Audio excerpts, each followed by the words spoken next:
अस्सलाम वालेकुम नाज़रीन, मैं हूं सैयद जुल्फ़िकार गिलानी और आप देख रहे हैं Gilani vlogs. Alexander the great 334 क़ब्ल मसीह में मक़दूनिया से या मैसिडोनिया से दुनिया फ़तह करने के लिए निकला। ईरान को ताख्तो ताराज करते हुए वो 327 क़ब्ल मसीह में उस इलाके में दाखिल हुआ जिसे आज पाकिस्तान कहा जाता है। कहते हैं कि वो बाजोड़ के रास्ते से आया था, सवात से होता हुआ टक्सला पहुंचा। टक्सला में दरिया जेहलम के किनारे, जो उस ज़माने में दरिया हिरासपस होता था, उसके किनारे राजा पोरस के साथ उसकी लड़ाई हुई जिसमें वो बमुश्किल कामयाब हुआ। अब ये जो मैंने बमुश्किल का लफ्ज़ इस्तेमाल किया है, राजा पोरस के बारे में जो मकामी तारीख़ दान हैं या मवर्रिखीन हैं वो कुछ भी नहीं जानते थे, बल्कि उन्हें सारी की सारी मालूमात उन यूनानी लोगों से मिली या उन यूनानी मवर्रिखीन से मिली जो अलेक्जेंडर के साथ यहाँ आए थे। राजा पोरस कई सालों के बाद दरियाफ्त हुआ और उसके बाद फिर वो तारीख़ का हिस्सा बन गया। अल्लाह जाने वो अफसानवी किरदार था या हकीकी तारीख़ में भी उसका कद काठ जो बताया गया है या उसकी जो बहादुरी बताई गई है वो उतनी ही थी। ये वो यूनानी मवर्रिखीन जाने जिन्होंने उसका तज़किरा किया है, या वो लोग जाने जिन्होंने कोई 2300 साल के बाद राजा पोरस पर अब नई किताबें लिखी हैं। बहरहाल जो कुछ भी है, मैं अलेक्जेंडर को वैसे भी पहले भी अपने कई व्लॉग्स में ये कह चुका हूँ कि वो एक अफसानवी शख्सियत है, एक ऐसी शख्सियत जिस पर हर नए दिन के साथ एक नई तहकीक होती है और नई बात सामने आती है। बहरहाल दरिया ब्यास के किनारे उसका इरादा तो ये था कि वो पूरे का पूरा हिंदुस्तान फतह करता, दरिया ब्यास के किनारे पहुँचा, लेकिन उसकी फ़ौजों ने उसके साथ बगावत कर दी और वो वापसी पर मजबूर हो गया। वो वापस जेहलम आया और जेहलम से वो दरिया उसने दो हिस्से किए अपनी फ़ौज के। एक दरिया चनाब के रास्ते जो एसीनेस कहलाता था उस ज़माने में, और एक दरिया जेहलम के रास्ते रवाना हुआ जो हिरासपस था। जो दरिया चनाब के रास्ते से रवाना हुआ उसकी फ़ौज का हिस्सा, उसमें ख़ुद अलेक्जेंडर भी शामिल था। कहते हैं कि अलेक्जेंडर इस मकाम पर उतरा जहाँ मैं इस वक्त मौजूद हूँ। यहाँ एक कबीला आबाद था जिसका नाम था संगले कबीले से उसकी लड़ाई हुई और क्या कहते हैं कि बहुत खूनी जंग हुई। जीत तो अलेक्जेंडर की हुई, लेकिन बहरहाल संगले कबीला हमेशा के लिए तारीख़ में अमर हो गया। उस मकाम पर जहाँ वो संगले का कबीला आबाद था, आज का शहर सांगला हिल मौजूद है। मैं आज सांगला हिल में हूँ और उस जगह मौजूद हूँ जहाँ वो तारीख़ी पहाड़ी है जिसके बारे में ज़बान ज़द आम कहानी ये है कि अलेक्जेंडर ने इस पहाड़ी के ऊपर पड़ाव डाला था। मुझे ये भी पता चला है कि इस पहाड़ी के ऊपर कोई ऐसी जगह भी है, कोई ऐसा निशान भी मौजूद है जहां अलेक्जेंडर ने अपना झंडा गाड़ा था। कुछ लोग कहते हैं कि इसके पीछे जो कुएं हैं, यानी ये नहर है इसके पीछे, इस पहाड़ी के पीछे, वो कुएं अलेक्जेंडर ने खुदवाए थे। लेकिन यकीनी तौर पर अगर यहाँ आबादी थी तो वो भी तो पीने के लिए कुछ इस्तेमाल करते होंगे ना। जो तहजीबें हैं पुरानी वो ये बताती हैं हमें कि तमाम तर इंसानी तहजीबों ने पानी के किनारे जन्म लिया। मिस्र की तहजीब को देख लें, दरिया नील के किनारे। मेसोपोटामिया की तहजीब को देखें तो दजला और फुरात के दरमियान में। इसी तरह जो इंडस सिविलाइजेशन जिसको कहा जाता है वो अपना दरिया सिंध के किनारे।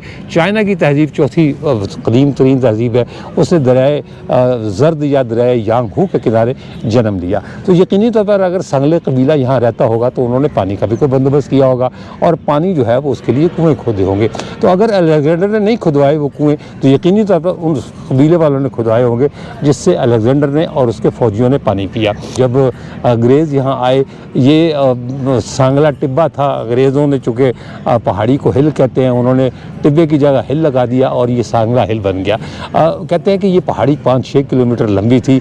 कराना पहाड़ी सिलसिले का ये हिस्सा था और ये चिनौट तक चली जाती थी। इस पर सुर्ख पत्थर पाया जाता है। चिनौट की जो शाही मस्जिद है वो इसी सांगला हिल की पहाड़ी के पत्थरों से बनाई गई थी। शहनशाह शहाबुद्दीन शाहजहां के वज़ीर-ए-आज़म से नवाब सादुल्ला खान, उन्होंने वो मस्जिद बनवाई और पत्थर यहीं से हासिल किया गया। ये जो इंजन है इसकी कहानी भी बहुत दिलचस्प है। आपको सांगला हिल के ही मीडिया जर्नलिस्ट हैं जाहिद अंसारी, उनकी ज़बानी सुनवाते हैं कि इस इंजन के साथ क्या क्या जज्बाती वाबस्तगियाँ थी लोगों की और किस तरह जो है वो ये इंजन पे नाकारा हुआ और इसे यहाँ खड़ा कर दिया गया। अब ये इसका बस इतना ही हिस्सा बाकी रह गया है।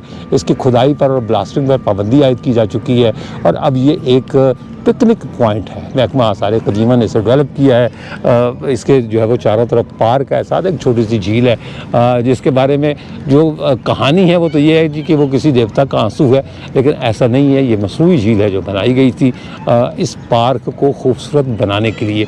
पहाड़ी की चोटी पर एक निशान है, आइए चलते हैं। कहते हैं 210 फुट ऊंची है और 300 के लगभग इसकी सीढ़ियाँ हैं। कोशिश करते हैं इसकी चोटी पर जाने की और आपको वो निश्चित जगह दिखाता हूँ। अगर वो वाकई विजिबल है जहाँ अलेक्जेंडर ने अपना झंडा गाड़ा था। तो आइए, इस वक्त तो पाकिस्तान का परचम लहरा रहा है माशाल्लाह ऊपर। अल्लाह इसे हमेशा लहराता रखे, हमेशा सरबुलंद रखे। लेकिन पहाड़ी की चोटी पर चलकर देखते हैं कि वो अलेक्जेंडर वाली जगह अब भी मौजूद है या ख़त्म हो गई।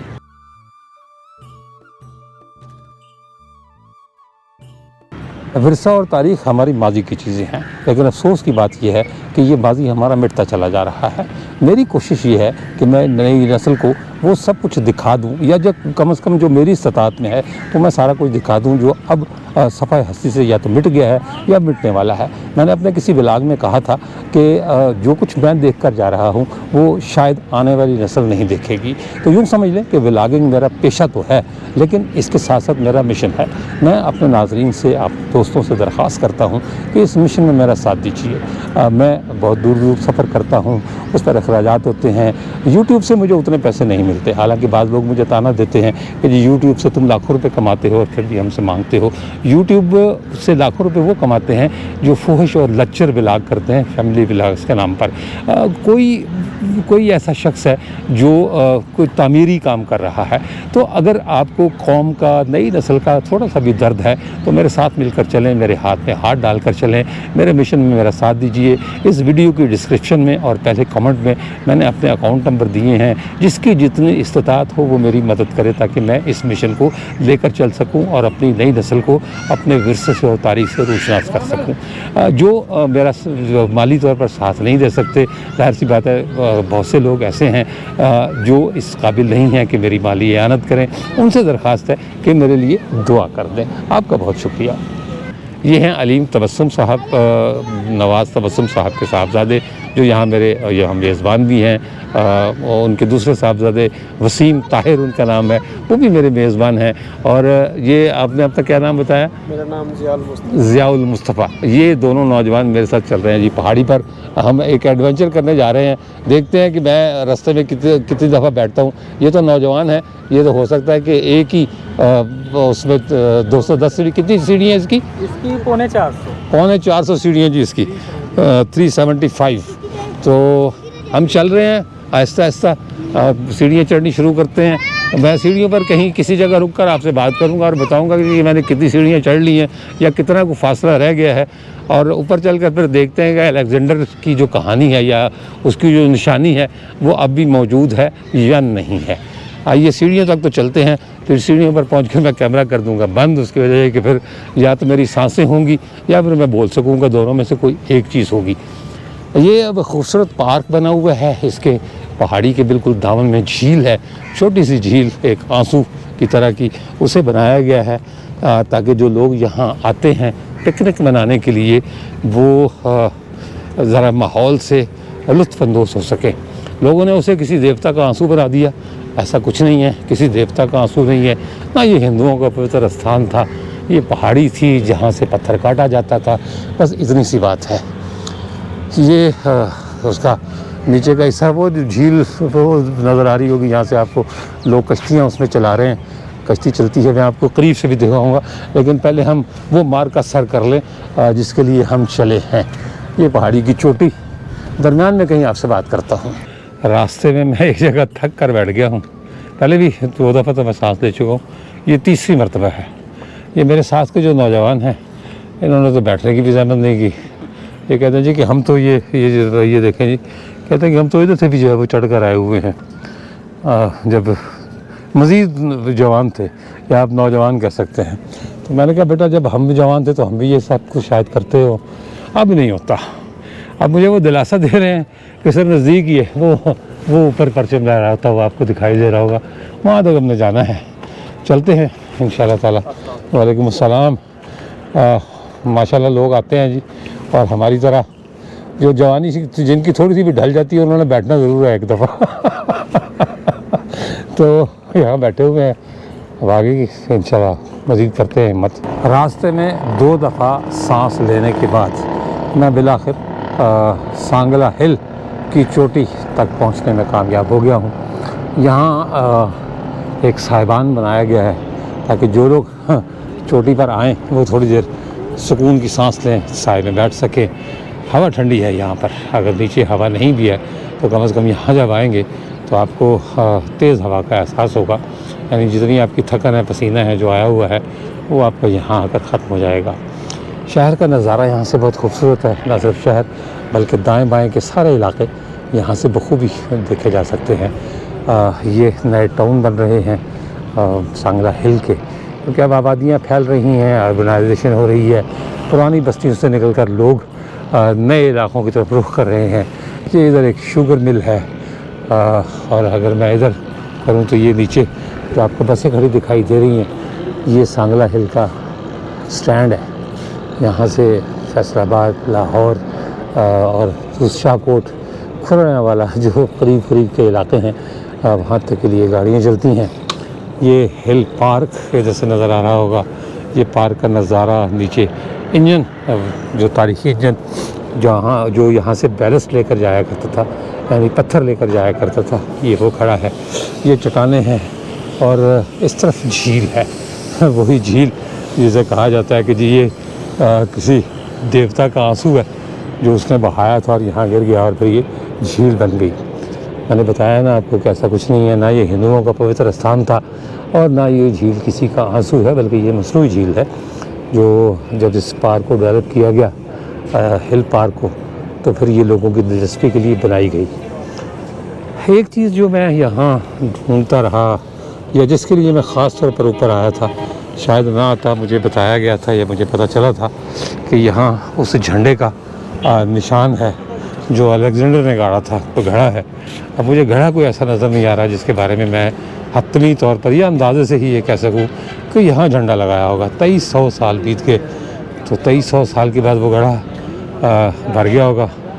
आबादियाँ वो नहीं रह गई हैं, इलाके वो नहीं रह गए, जोग्राफिया वो नहीं रह गया जो अलेक्जेंडर के दौर का था।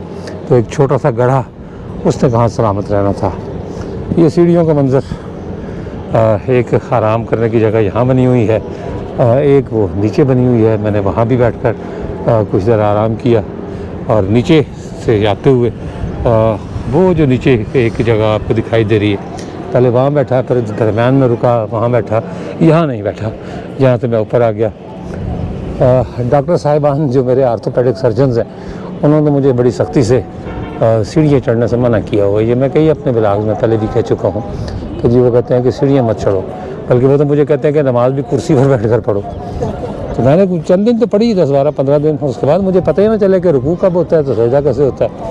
फिर मैंने डॉक्टर साहब को कहा, मैंने कहा डॉक्टर साहब ये तो मामला ख़राब है। बहरहाल नमाज तो मैंने सहारे से उठ बैठ कर पढ़नी शुरू कर दी, लेकिन अल्लाह का शुक्र है कि अब मेरे घुटने इस हद तक मेरा साथ देते हैं कि मैं बगैर सहारे के उठ भी जाता हूँ, मतलब जय नमाज पर खड़ा होता हूँ और अपने घुटनों पर ज़ोर देकर बैठ भी जाता हूँ। और शायद वही हिम्मत है जो अल्लाह ताला ने दी हुई है कि मैं ये 210 फुट ऊँची पहाड़ी और 450 सीढ़ियाँ, यानी 375 सीढ़ियाँ, जो बच्चे हैं मेरे साथ उन्होंने मुझे बताया, जाहिद अंसारी साहब ने भी जो है वो मुझे बताया कि जी 450 सीढ़ियाँ हैं। तो बिलाखिर 450 सीढ़ियाँ चढ़कर मैं ऊपर आ गया ताकि आपको ऊपर से नज़ारा दिखाऊं। ये जी सांगला हिल शहर, ये स्टेडियम है मेरा ख्याल है, हाँ जी ये सामने स्टेडियम है। ये सारी आबादी है, रंग बिरंगे घर छोटे छोटे यहाँ से नज़र आते हैं, लेकिन नीचे जाएँ तो बड़े बड़े घर हैं। यही कहीं इनमें छुपा हुआ रेलवे स्टेशन भी है शहर के दूसरे किनारे पर, जहाँ जो कभी बहुत मसरूफ़ जंक्शन होता था, अब तो ट्रेनें ही 2-4 खड़ी होती हैं। जिन्होंने ख़ास तौर पर लाइन बदलनी होती है वो खड़ी होती हैं। ये वो नहर है जिसके बारे में कहा जाता है कि इसके किनारे कुछ कुएँ थे, जिनके बारे में एक रवायत ये है कि वो अलेक्जेंडर ने खुदवाए थे। लेकिन अगर सांगला कबीला यहाँ रहता था या सांगल कबीला रहता था तो यकीनी तौर पर उन्होंने भी पीने के लिए पानी का बंदोबस्त तो किया ही होगा ना, ऐसा तो नहीं कि वो बगैर पानी के ज़िंदा रहते थे। फिर आ जाते हैं झंडे पर, अलेक्जेंडर द ग्रेट के झंडे पर कि वो कहाँ लगाया गया होगा। मुझे कोई ऐसी जगह नज़र नहीं आई जिसके बारे में ये मैं कह सकूँ कि ये गढ़ा था जहाँ उसका झंडा लगा था या उसने लगाया था। हाँ ये ज़रूर है कि वो इतनी ऊंचाई पर आया कैसे था, लेकिन वो घोड़े पर था। 11 साल 10 महीने वो घोड़े पर रहा। उसने अपनी 33 साल की उम्र में तो मर गया था। यूँ कह लें कि उसने अपनी 1/3 उम्र घोड़े की पुश्त पर सर्फ की। 334 कबल मसीह से 323 कबल मसीह तक जब तक उसकी डेथ नहीं हो गई वो घोड़े से उतरा नहीं। तो अलेक्जेंडर का परचम तो मुझे नहीं मिला, लेकिन बहरहाल पाकिस्तान का परचम यहाँ लहरा रहा है पूरी आबोताब के साथ। हमारी दुआ है कि ये परचम हमेशा इसी तरह सरबुलंद रहे, लहराता रहे, और क्योंकि यही हमारी अज़मत का निशान भी है। मैं जब उस चोटी पर आया जिसे सांगला हिल की चोटी कहा जाता है, जिसे अलेक्जेंडर ने फ़तह किया था, तो मुझे दो दोस्त मिले जो ये चोटी फ़तह करने आए थे। उन्होंने कहा कि हम भी देखें अलेक्जेंडर इतने खे खाण आया सी, तो असी भी जाके ਜਿਹੜਾ ਛੱਡ ਗਿਆ अपना शाही खाना वो भी खाइए। ਤੁਸੀਂ ਕਿੱਥੋਂ ਦੇ ਹੋ सरकार? जी मैं वजीराबाद से आया। वजीराबाद तो आए हो, की नाम है ਤੁਹਾਡਾ? जी कासिम, मोहम्मद कासिम नाम है। मोहम्मद कासिम। और आपका क्या नाम है? जी मेरा नाम मोहम्मद शहजाद है। मोहम्मद शहजाद। जी। अच्छा, आप यही के रहने वाले जी हैं? मैं इधर से। आपने तो ये चोटी कई दफ़ा फ़तह की होगी। जी इंशाल्लाह बचपन से करते आ रहे हैं। पता छोटे करते छोटे चले होते तब ये सीढ़ियाँ भी नहीं होती थी। अच्छा। हम छोटे छोटे होते थे, ये पत्थरों के ऊपर ही चल के हाँ। ऊपर आना और वापसी भी जाना, तब बड़ा मुश्किल था। अब तो बहुत आसान हो गया, ये सीढ़ियाँ बन गई हैं। अच्छा। आसानी से ऊपर आ जाते हैं। अच्छा, एक शायर होता था हमारे यहाँ मुस्तफ़ा ज़ैदी, जी उसकी महबूबा कहीं पहाड़ी की चोटी पर रहा करती थी जी जी। और सीढ़ियाँ कोई नहीं थी। जी, तो जी। उसने एक शेर लिखा था कि इन्हीं पत्थरों पर चलकर अगर आ सको तो आओ, मेरे घर के रास्ते में कोई कहकशा नहीं है। जी। तो आपका कोई ऐसा ताल्लुक तो नहीं था? जी कि... जी हमारा नहीं था, बस बचपन में बस शौक होता था। अच्छा। दोस्तों के साथ आ जाना और बार बार आना। अच्छा। अब तो ये सीढ़ियों से आए हैं तो सांस में सांस नहीं आ रही दोबारा। तब हम 4-4 5-5 मरतबा आके फिर वापस जाते हैं। क्या बात है। ठीक है। अच्छा, कासिम साहब, आप तो सुना है शादी पर आए हैं? जी जी ये शादी पे तो आए। लोग तो घोड़ी चढ़ देने, तुसी पहाड़ी से चढ़ गए हो। हाँ जी बिल्कुल। मैंने इनको बोला है कि आए हैं, हमारा इधर एक तहरीकी शायर है, हाँ हाँ। शहर है, तो इधर पहाड़ी भी है, आपको मैं विजिट करवा कर लाता हूँ, देखें पहाड़ी जाकर याद चंगा करेंगे आप। बजे बंदे तो गोडे भन छड़े ने। जी जी। चले जी, खुश रहे। ये जी यादगार मुलाकात इन जगहों पर होती है। कल को हम नहीं होंगे तो ये याद करेंगे कि कभी हम वहाँ ऊपर गए थे और इस बंदे से मुलाकात हुई थी। उन्होंने पूछा जी क्या व्लॉग करते हैं? मैंने कहा जी, नाम पूछा, बता दिए गिलानी व्लॉग। तो कहते हैं जी हम देखेंगे। तो मैंने कहा अब देखेंगे तो ज़्यादा मज़ा आएगा, क्योंकि आप खुद भी इस व्लॉग में होंगे। खुश रहे नौजवानों, और इस तरह की चट्टानें चढ़ते रहें। ठीक है। घोड़ी तो चढ़ गए हो या ये नहीं चढ़ गए? चढ़ गए। शादी होगी, उनकी भी होगी है माशाल्लाह, 4-5 जिनके बच्चे हैं, मेरे भी 3 बच्चे हैं माशाल्लाह। अल्लाह ज़िंदगी दे जी सबको, आपको भी और आपके बच्चों को भी। खुश रहें। अलेक्जेंडर द ग्रेट भी चोटी फतह करने के बाद वापस चला गया और बाबुल पहुंचकर फिर जो है वो बाबुल तक गया, और बाबुल पहुंचकर फिर कहते हैं जी को ज़हर दे दिया गया और उसकी मौत वाक़ हो गई। लेकिन ये वाक़या तारीख़ में लिखा गया कि उसने सांगला हिल की इस चोटी पर, जब वो सांगला टिब्बा कहलाता था, या खाली सांगला ही था, टिब्बा भी शायद उस वक्त था या नहीं था, तो वो इसी तरह सुकून की सांस लेकर नीचे उतरा था जैसे हम उतर रहे हैं। मेरा ख्याल है कि गोडा तो वो है जो अभी ठुमक ठुमक के मुझे चलने पर मजबूर करता है, लेकिन मेरा ख्याल है कि हम अब बगैर रुके हुए ये 450 सीढ़ियाँ तय कर जाएंगे। जाते रास्ते में वो जगह देखते चले गए जहाँ हम थक कर कभी बैठे थे। अब तो ऐसा लग रहा है जैसे हम भी अलेक्जेंडर के किसी घोड़े पर सवार थे, हैं बल्कि, और इसी तरह वापस जा रहे हैं। अलेक्जेंडर द ग्रेट के पास तो घोड़े थे, नेज़े, भाले, तलवारें, सारा कुछ था। हमारे पास हमारा हथियार यही है, यानी जो गोप्रो है, कैमरा। इसकी बैटरी ख़त्म हो गई थी। मैं बात कर रहा था कि अलेक्जेंडर ने पता नहीं इस पहाड़ी पर आकर या इसे फतह करके क्या पाया। हम तो थकन लेके जा रहे हैं वापस। वो कहते हैं खलियाँ पै जाना, तो वो सूरत हाल है। घुटना, दायां घुटना तो बिल्कुल चुका, जवाब दे चुका है। लिहाजा उतरते हुए तो ऐसा लगता है जैसे बंदा ठुमके लगा रहा है। मेरे साथ है जी जाहिद अंसारी, सांगला हिल के मीडिया जर्नलिस्ट हैं। तारीख़ के बारे में भी माशाल्लाह शग़फ़ रखते हैं और जानते हैं कि सांगला हिल क्या था, क्या है, कौन यहाँ रहता था और अब ये कैसा शहर है। तो हमने यही दरख्वास्त की है कि हमें ज़रा बताएं कि ये सांगला हिल शुरू कहाँ से हुआ। जी अस्सलाम वालेकुम जी, गिलानी साहब बहुत शुक्रिया, थैंक यू, आप सांगला हिल आए। सांगला हिल एक तारीख़ी कस्बा है। अगर तारीख़ के औराक पलटें तो पता चलता है कि सांगला हिल क़ब्ल अज़ मसीह से आबाद है। उस वक्त इसका नाम सिर्फ़ और सिर्फ सांगल था, और उसके बाद इसको अलेक्जेंडर सिकंदर आज़म ने इसको फ़तह किया, जो इसकी तारीख़ बताती है कि अलेक्जेंडर ने फ़तह किया। यहाँ पे राजा पोरस जो है वो 10 दिन तक उनका भी यहाँ पड़ाव रहा, उन्होंने यहाँ क़याम किया। यहाँ पे एक संगले कौम आबाद थी, जो कहा जाता है कि राजपूत कौम की एक गोत है संगले, वो यहाँ आबाद थे। उनका ये उस वक्त दारुल खिलाफा था जब इसका नाम सांगल था। फिर आहिस्ता आहिस्ता वक्त चेंज होता गया, ये सांगला टिब्बा के नाम से मशहूर हुआ और उसके बाद ये पहाड़ी की वजह से सांगला हिल बन गया। ये जो पहाड़ी आप मेरे पीछे देख रहे हैं, ये सांगला हिल का तारीख़ी विरसा है। ये इस पहाड़ी से एक वक्त था कि आप मेरे पीछे दिखा सकते हैं कि एक पुराना इंजन खड़ा है। ये इंजन जो है यहाँ से इस पहाड़ी की कटाई होती थी और ये यहाँ से पत्थर लेके जाते थे मुख्तलिफ़ शहरों में, जो क्रैश करके उस पत्थर को जो है वो सड़कों पे डाला जाता था। फिर जब हमें इस तारीख़ का, जर्नलिस्ट बरादरी को इस तारीख़ का पता चला, तो जर्नलिस्ट बरादरी ने इस पे इनिशिएटिव लेते हुए, इस पे कार्रवाई करते हुए हमने न्यूज़ लगाई, ख़बरें लगाई और उसके बाद अल्हम्दुलिल्लाह ये पहाड़ी जो है ये महकमा आसार कदीमा के सुपुर्द कर दी गई। महकमा आसार कदीमा ने इसको अपनी तहवील में लेते ही इसकी जो कटाई है उसको रोक दिया और फिर उसके बाद वक्त चेंज होता गया और यहाँ पे एक बहुत ही खूबसूरत वसी व अरीज़ हिल पार्क जो है वो तामीर कर दिया गया। अब ये सांगला हिल की पहचान है कि इस हिल पार्क में लोग जो बाहर से सियाहत के लिए आते हैं, जो लोग यहाँ सैर व तफरीह के लिए आते हैं, वो भी यहाँ आके इस पहाड़ी को लाजमी विज़िट करते हैं।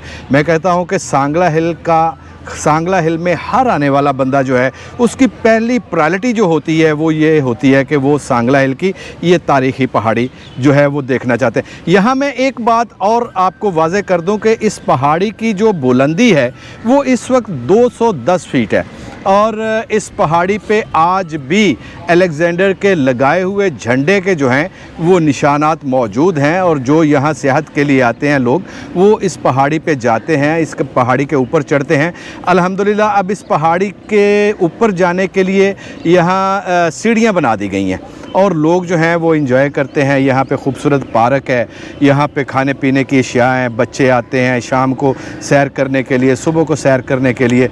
बहुत अच्छा माहौल है सांगला हिल का। अच्छा, एक बात की और जो है वो मैं चाहूँगा, इसके नीचे एक छोटी सी झील भी बनी हुई है। अच्छा, और मैंने बहुत से लोगों से सुना, क्योंकि हमारी एक जो है गंदी आदत, बुरी आदत ये है कि हम सुनी सुनाई बातों को भी तारीख़ का हिस्सा बना देते हैं, ये सोचे समझे बगैर कि ये आने वाली जो नस्ल है, क्योंकि मैं डॉक्यूमेंट कर रहा हूँ हिस्ट्री को, मेरी ख्वाहिश होती है कि मैं बड़ी ऑथेंटिकेटेड हिस्ट्री बताऊँ।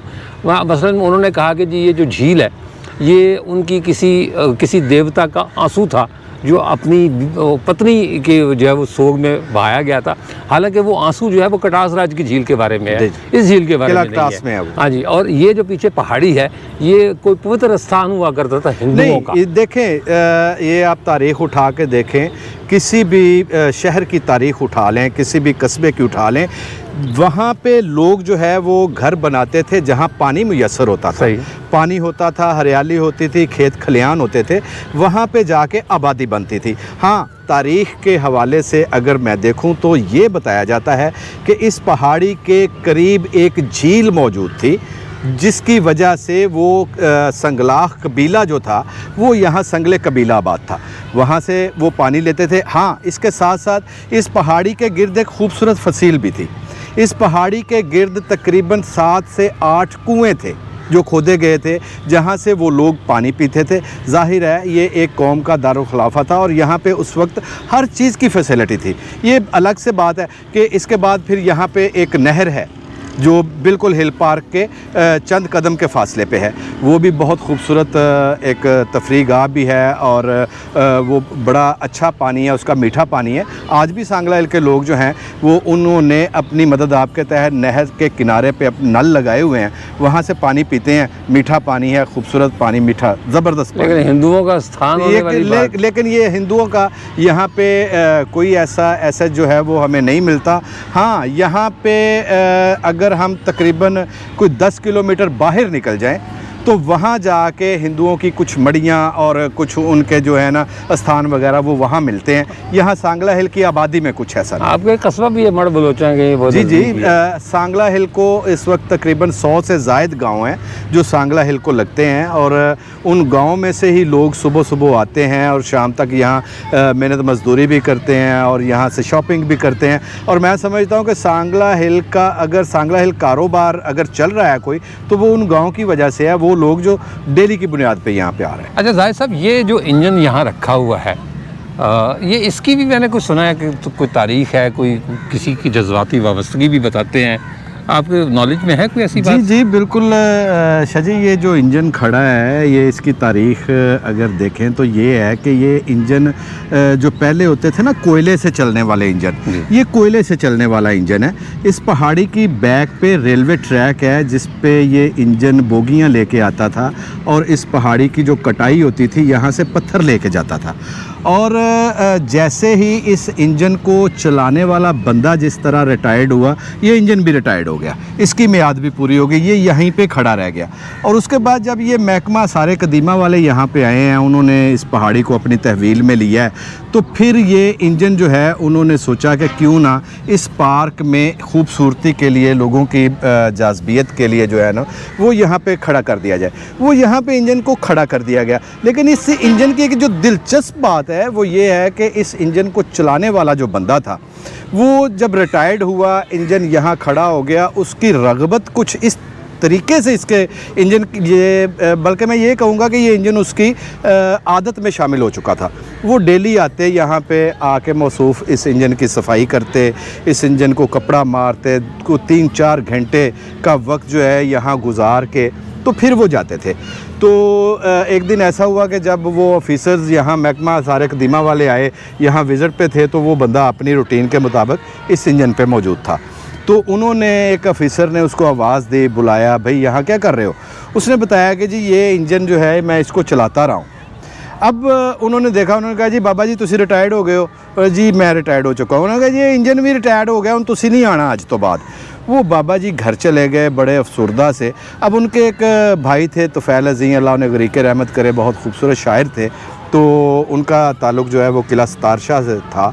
तो वो हमारे दोस्त थे, उन्होंने बताया कि जब भाईजान घर आए हैं, आके लेट गए बड़ी अफसरदगी के साथ, तो वो कहने लगे यार तुफ़ैल देख यार सारी ज़िंदगी उन्होंने चलाया यार, अज उन्होंने सानू कढ़ दिता ही। मैं क्या भाईजान कोई गल नहीं यार, वे यार सारी ज़िंदगी उन्होंने चलाते रहे यार। ये 3 बार उन्होंने जुमला कहा और उसके बाद उनकी डेथ हो गई।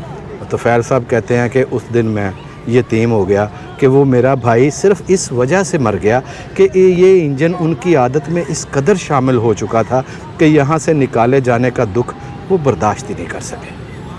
खैर है तो ये दुख की बात। मेरा ख्याल है कि सारे कदीमा वालों को ये चाहिए था कि अगर इंजन की हिफाजत की जा सकती है तो उस बंदे को भी रख लेना चाहिए था। जी जी जी। और कुछ नहीं तो वो जब तक ये इंजन था या है, या जब तक उनकी ज़िंदगी थी, वो इसकी निगहदाश्त करते रहते और इसकी सफाई सुथराई करते रहते, अपना शौक़ पूरा कर लेते। बस यही समझे कि ये बदकिस्मती है हमारी कि हमारे दिल के टूटने की आवाज़ जो है वो कोई नहीं सुनता, वो किसी को सुनाई नहीं देती। आंखें पढ़ने वाले लोग बहुत कम हैं, चेहरे पढ़ने वाले लोग बहुत कम हैं। हंसी को समझते हैं कि ये सारा कुछ ठीक है, यहाँ सब अच्छा चल रहा है, लेकिन इस हंसी के पीछे, इन आंसुओं के पीछे, इन आँखों के अंदर जो कुछ है वो देखने वाली आंखें जो हैं वो इस वक्त मौजूद हैं। बहुत खूबसूरत बात की जाहिद साहब आपने, आपका बहुत शुक्रिया। वैसे तो कहते हैं कि अलेक्जेंडर द ग्रेट ने सांगल कबीले पर बहुत जुल्म किया, कत्लेआम किया, और यहाँ तक कहा जाता है कि सांगल कबीले की बहुत सी लड़कियों को उठा ले गया और उनके साथ ज़्यादती की। लेकिन सांगला हिल वालों ने अलेक्जेंडर को याद रखा और अपने एक चौक का नाम सिकंदर आज़म चौक रख छोड़ा है। बाद लोगों ने इस पर तनकीद भी की, लेकिन मेरा ज़ाती ख्याल ये है कि ये सांगला वालों का अपना हक़ है कि वो अपनी सड़क का या चौक का नाम जिस बंदे के चाहे नाम पर रखें। उन बदकिस्मती कहूँगा मैं उन शहरों में शामिल है जहाँ अवामी सहूलतें सियासत की नज़र हो जाती हैं। मैं खड़ा हूँ उस बाईपास पर जो 2008 में बनना शुरू हुआ था। उसके बाद कई हुकूमतें आईं और बदल गईं, लेकिन ये सियासत की नज़र हो गया और 2026 यानी 18 साल से ये इसी हालत में है। लोग अब भी चूँकि ये मसरूफ़ रेलवे स्टेशन है, यहाँ से बहुत सारी ट्रेनें गुजरती हैं, ये फाटक है, अक्सर फाटक बंद होता है और ट्रैफिक अब ज़ाहिर है पहले से ज़्यादा हो गई हुई है, ट्रैफिक की लाइनें भी लग जाती हैं, लेकिन किसी को ये ख्याल नहीं आता कि हम सियासत को बालाए ताक रख कर जो लोग हैं उनकी सहूलत के लिए काम करें। वैसे तो कहते हैं जी कि सियासत हम करते लोगों के लिए हैं, आवाम के लिए हैं, लेकिन ऐसी जगह देखकर, नामुकम्मल चीज़ें देखकर ये एहसास होता है कि सियासत लोगों के लिए नहीं होती, अपनी जेबों के लिए होती है। सियासतदान अपनी जेबें भरते हैं और घर चले जाते हैं। मेरा ख्याल है कि कोई सियासी इख्तलाफात हैं जिसकी बुनियाद पर ये नहीं बन सका। वो पहले किसी पार्टी की हुकूमत थी जिसने शुरू कराया, और अब चूँकि वो पार्टी की हुकूमत नहीं रही, लिहाजा उसे दिलचस्पी भी कोई नहीं कि अब ये अंडरपास बने या ना बने। तो मेरी दरख्वास्त ये है कि सांगला हिल वालों के लिए अगर आप चाहते हैं कि आसानियाँ पैदा करें तो सियासत को एक तरफ रख कर कम से कम वो मंसूबे ज़रूर मुकम्मल कर दें जिनसे लोगों को कुछ सहूलत मिल सकती हो। नवाज़ तबस्सुम साहब सांगला हिल के मीडिया जर्नलिस्ट हैं और तारीख़ी हवाले से और तारीख़ी मकामात पर इनकी अच्छी खासी रिसर्च है। सांगला की जो पहाड़ी है जिसे सांगला हिल कहा जाता है, इसके हवाले से मैंने दरख्वास्त की है कि मुझे बताइए कि सरकार ये क्या चीज़ है। लोग सुना है बहुत दूर दूर से आते हैं इसे देखने के लिए। ये एशिया की सबसे बड़ी कुदरती तौर पे पहाड़ी है। इसको देखने के लिए दुनिया भर से लोग देखने के लिए बल्कि सैर व तफरीह करने के लिए आते हैं, क्योंकि कुदरती तौर पे दुनिया में कहीं भी ऐसी हिल नहीं है जितनी हिल ये सांगला हिल में पाई जाती है। अच्छा, ये इसके साथ जो कुछ कहानी मंसूब है वो भी हमें बताइए। सारा सयाहत तो खैर ज़ाहिर सी बात है लोग आते हैं, इसका माजी क्या था? सुना ये 5-6 किलोमीटर लंबी पहाड़ी होती थी। बिल्कुल, ये 5-6 किलोमीटर से भी ज़ायद इसकी लंबाई थी, लेकिन आहिस्ता आहिस्ता आहिस्ता जो माफिया होता है इसको कुचलने के लिए, इसको डाल बनाने के लिए, इसको ख़त्म करने के लिए पेदर पे उसने वार किए। लेकिन हम सांगला हिल की जर्नलिस्ट कम्यूनिटी ने उसको रोकने के लिए सुप्रीम कोर्ट में, हाई कोर्ट में और दीगर मकामात पर रिटेन दायर की थी, जिसकी वजह से इसको रोका गया था। मगर हम अल्लाह ताला का शुक्र अदा करते हैं कि ये सहाफ़ियों की बदौलत ही आज ये जितनी खड़ी है ना, ये सहाफ़ियों की बदौलत ही आपको नज़र आ रही है। वरना ये जो लोग माफिया बना हुआ है, ये उनका भी यही ख्याल था कि यार इसको काट कर या इसको पत्थर में इस्तेमाल किया जाए, दूसरे शहरों में इसका पत्थर जाता था। इस वजह से ये हमारी ही बदौलत ये आज आप इसको देख रहे हैं, दुनिया इसको देखने के लिए आती है। चलो जी, अल्लाह ताला आपको जताए खैर दे। इसकी वजह ये कि ये वाकई असासा है हमारा। सांगला हिल में वैसे तो कई पुरानी इमारतें मौजूद हैं, लेकिन ये एक इमारत जो आप स्क्रीन पर देख रहे हैं, इसकी अहमियत इस लिहाज से दो चंद है कि ये सांगला हिल रेलवे स्टेशन के ऐन सामने वाक़ है। और कहते हैं कि ये सराय हुआ करती थी किसी ज़माने में। ये नीचे इसका मेन दरवाज़ा आप देख रहे हैं, गोलाई में मेहराब में बना हुआ दरवाज़ा है, ये इसका दरवाज़ा होता था और लोग यहाँ जो आया करते थे वो रातों को ठहरा करते थे। अब तो खैर वो पुरानी बातें हो गई। इसका एक सहन भी मुझे नज़र आ रहा है। अब तो इस दरवाज़े को भी दो हिस्सों में तकसीम किया कर दिया गया है या किया जा रहा है। ये उसका सहन था, ये इसकी पुरानी इमारत बिल्डिंग, ये जो लकड़ी की जो आपको छत नज़र आ रही है, ये गहरे रंग की ये पुरानी छत है और ये मेरा ख्याल है कि इसकी मुरम्मत कराई गई है। ये इसका मेन दरवाज़ा था जो अब तो टूट फूट गया है। इधर से ये वाला पट कुछ मेरा ख्याल है बेहतर हालत में मुझे दिखाई दे रहा है। ये उसका मेन पट था और रात को ये बंद कर दिया जाता था। ये जी इसकी डाट थी जहाँ से लोग अंदर जाया करते थे और फिर ये दरवाज़ा बंद हो जाता था, यानी उनकी हिफाजत के लिए ये ड्योड़ी आप कह सकते हैं। यहीं कहीं वो लोग भी बैठते होंगे जो आने वालों का इंदराज करते थे। अब तो ये मेरा ख्याल है घर बन गया है कोई, ये भी उसी सराय का हिस्सा था। कभी आबाद थी, लेकिन अब कहने को अब भी आबाद है, लेकिन अब लोगों के अपने घर बन गए हैं। लेकिन उस वक्त ये मुसाफिरों के ठहरने के लिए था। ये वो दौर था जब आज की तरह के जदीद होटल्स नहीं होते थे या गेस्ट हाउसेस नहीं होते थे। ये उस दौर की सराय पुराने सांगला हिल की हमें याद दिलाती है। सांगला हिल का तारीखी रेलवे स्टेशन 17 दिसंबर 1899 को आवाम के लिए खोला गया है। इसकी तामीर मुकम्मल हुई। अंग्रेज़ों के दौर में तो इस रेलवे स्टेशन की बहुत ज़्यादा अहमियत थी, लेकिन उसके बाद फिर जब पाकिस्तान बना और पाकिस्तान रेलवे के पास आया तो फिर इसकी अहमियत रफ्ता रफ्ता कम होती चली गई। जंक्शन रेलवे स्टेशन है, एक रेलवे लाइन यहाँ से लाहौर की तरफ जाती है, यानी फैसलाबाद से आकर और दूसरी रेलवे लाइन जाती है वज़ीराबाद और फिर आगे रावलपिंडी और पेशावर तक। तो पहले तो अच्छी खासी गाड़ियाँ यहाँ रोका करती थी, काफ़ी देर उनका स्टे भी होता था, स्टॉप भी होता था, लेकिन फिर रफ्ता रफ्ता इसकी अहमियत कम होती चली गई। जंक्शन स्टेशन तो ये भी है, लेकिन अब यहाँ रेलगाड़ियाँ ज़रा कम रुकती हैं, इसलिए मुसाफिरों की आमद-ओ-रफ्त भी कम है। लेकिन इसकी अहमियत इस लिहाज से कम नहीं हुई कि वो दो रेलवे लाइनें जो यहाँ से जुदा होती हैं, यानी अगर आपको लाहौर से फैसलाबाद आना है तो भी आपको सांगला से होकर जाना है, और अगर आपने वज़ीराबाद से सांगला मतलब फैसलाबाद जाना है तो भी ट्रेन ने सांगला हिल से ही गुज़रना है। यहाँ आया हूँ रेलवे स्टेशन पर, तो एक बड़ी मज़े की बात आपको बताऊँ, है तो वो कहानी, मतलब उसका तारीख़ से कोई ताल्लुक़ नहीं है। कहते हैं कि कोई एक सरदार जी थे, उनका तबादला, मुलाज़मत करते थे, सरकारी नौकरी करते थे, उनका तबादला हो गया सांगला हिल।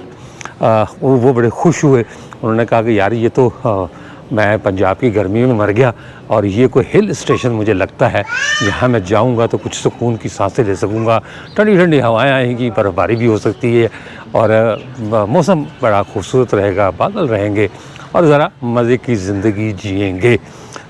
वो जनाब उन्होंने खुशी खुशी लोगों के रोकने के बावजूद, कुछ लोगों ने कहा भी कि सांगला हिल में आप रह नहीं सकेंगे, लेकिन उन्होंने माना नहीं। उन्होंने कहा कि नहीं, ये असल में मुझे किसी अच्छी जगह से पर जाने से रोकना चाहते हैं, लिहाजा वो आ गए जनाब सांगला हिल। ट्रेन पर बैठे भारतीय पंजाब से, यानी जो आजकल भारतीय पंजाब उससे वो मशरक़ी पंजाब हुआ करता था, ये मगरबी पंजाब का हिस्सा था। वो जनाब ट्रेन पर बैठे, वो अपने ख़ानदान को बिठाया और आके उतरे सांगला हिल रेलवे स्टेशन। और महीने भी कोई कहते हैं कि जून जुलाई के महीने थे, और जब वो यहाँ आए तो उन्हें लग पता गया कि जनाब सांगला हिल ये वो हिल नहीं है जो मरी हिल है, ये नथिया गली हिल है, या गोरख हिल जो है सिंध का, वो कहते हैं जी कि सिंध का मरी जिसे कहा जाता है, बल्कि ये तो नहायत ही गर्म तरीन इलाका था, उस इलाके से भी ज़्यादा जिस इलाके से सरदार जी यहाँ तशरीफ़ लाए थे। तो सांगला के साथ जो हिल लगता है, इस हिल ने उन्हें धोखा दिया या मरवा दिया, और वो यहाँ आकर धूप में सड़ते रहे और अपने जो अफसरान हैं उन्हें बुरा भला कहते रहे कि उन्होंने मुझे जन्नत से जहन्नुम में ला धकेला। मौसम अब भी गर्म है, ये मैं चलते चलते सांगला हिल जंक्शन जहाँ लिखा हुआ है वहाँ आ गया हूँ। शहर कदीम है, तारीख़ इसकी सदियों पुरानी है, मैंने आपको बताया जा सके, लेकिन यहाँ सहूलतें अब भी ना होने के बराबर हैं। फैसलाबाद से मेरा ख्याल है कोई घंटे भर का इसका फासला है। दरमियान में चकझुमरा जंक्शन आता है जहाँ से सरगोदा के लिए लाइन कटती है, और ये जो मेरे पीछे का जो हिस्सा है इधर इस तरफ जो है वो लाहौर, रावलपिंडी, वज़ीराबाद और गुजरात के इलाके हैं। सांगला हिल में वो बुनियादी सहूलतें मुयस्सर नहीं हैं जो कि होनी चाहिए। अब ये ज़िला ननकाना का एक सरहदी इलाका है। पहले ये फैसलाबाद के साथ था, लेकिन जब ननकाना को पहले शेखुपुरे में शामिल था, लेकिन जब ननकाना को ज़िला बनाया गया तो फिर इसको ननकाना में शामिल कर दिया गया, और अब ये ननकाना का एक अहम शहर, लेकिन वो शहर जिस पर लोगों की तवज्जो कम है, जहाँ सियासत ज़्यादा और काम कम होते हैं। लेकिन इसके बावजूद हमारी दुआ है कि अल्लाह ताला इस शहर को सलामत रखे, यहाँ के जो लोग हैं वो खुश रहें, आबाद रहें, और अगर उनके जो मसाइल हैं कुछ ऐसे लोग आ जाएं जो उनके मसाइल हल कर सकें, जो उनकी परेशानियाँ दूर कर सकें। तारीख़ी हिसाब से तो ये है ही है अहमियत का हामिल, लेकिन अगर ये समाजी तौर पर भी अगर इस पर तवज्जो दी जाए सांगला हिल पर, तो ये एक बेहतरीन शहर बन सकता है। इसके साथ ही इजाज़त दीजिए, इंशाअल्लाह ताला अगले व्लॉग में दोबारा मुलाकात होगी। तब तक के लिए अल्लाह हाफ़िज़।